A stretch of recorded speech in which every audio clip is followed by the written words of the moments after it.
আসসালামু আলাইকুম সবাইকে। একটা বয়স শুনেন তারপরে কথা বলি। পাখি গান গাহিতেছে, বাতাস বহিতেছে, নির্বাচন হইতেছে, আমি এমপি হইতেছি, এরকম ব্যাপারটা ছিল। আপনি কোথায় ছিলেন? আমি বুঝি না। এইসব ধারা উপধারা উল্লেখ করে কি বলতে চান আপনারা? জুলাই অস্বীকার করতে চান? কিছু হয়নি জুলাই।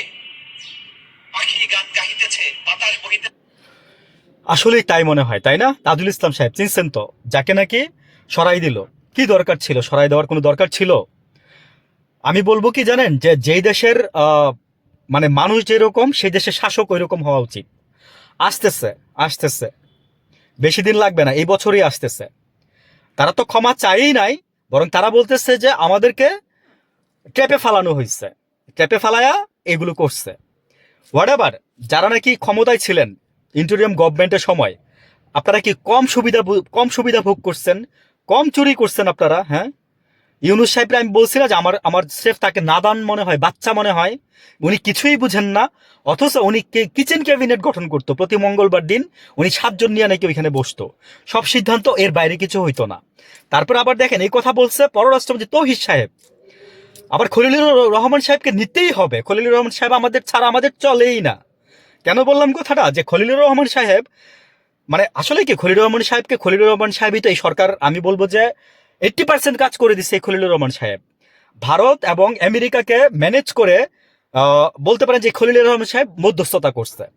ভারত বলে যে আমরা আমেরিকাকে ম্যানেজ করে বাংলাদেশে এই যে এই সরকারকে বসাইছি বা কথার কথা, কিন্তু না, কথাটা পুরোপুরি সত্যি না।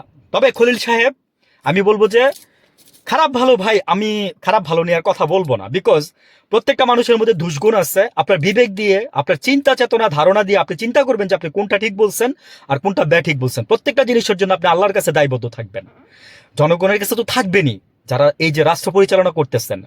তো খলিলুর রহমান সাহেবরে ছাড়া আমাদের চলবেই না। যেই বিএনপি খলিলুর রহমান সাহেবরে মনে করেন যে আপনার মানে হ্যাঁ মানে নিরাপত্তা উপদেষ্টা বানানোর কারণে মানে কত কথা বলছে খলিলুর রহমান সাহেবকে নিয়ে, সালাউদ্দিন সাহেব বলছে। আর আজকে খলিল সাহেবকে ছাড়া তাদের চলে না। তবে খলিল সাহেব কাজ করতেছে। আর খলিল সাহেবকে নেওয়ার উদ্দেশ্য হচ্ছে এইটাই, যে খলিল সাহেব জাস্ট ধারাবাহিকভাবে লিয়াজুগুলো মেনটেন করে যাবে, এইটাই। কিন্তু এটা অবৈধ, একদম টোটালি অবৈধ। কারণ যারা সরকারের ইন্টারিম গভর্নমেন্টে ছিল তারা কেউ আবার নতুন করে উপদেষ্টা হইতে পারে না বা মানে মন্ত্রী হইতে পারে না। তো কই কেউ কোনো একজন, আজকে আপনারা যে সরকারে আসছেন, হ্যাঁ, এইটাই কি আপনারা বৈধভাবে আসছেন? না। আজকে যদি আপনাদের গলায় টুটি চেপে যদি কোনো একটা কেউ যদি ধরে, যদি বলে যে আপনারা কিসের বলে আসছেন, কিসের উপরে বেস করে আসছেন, বলেন তো দেখি, সংবিধানের উপরে বেস করে আসছেন না তো? তাহলে কি আবার এত সংবিধান মারান আপনারা? উইথ ডিউ রেসপেক্ট, ভালো থাকবেন।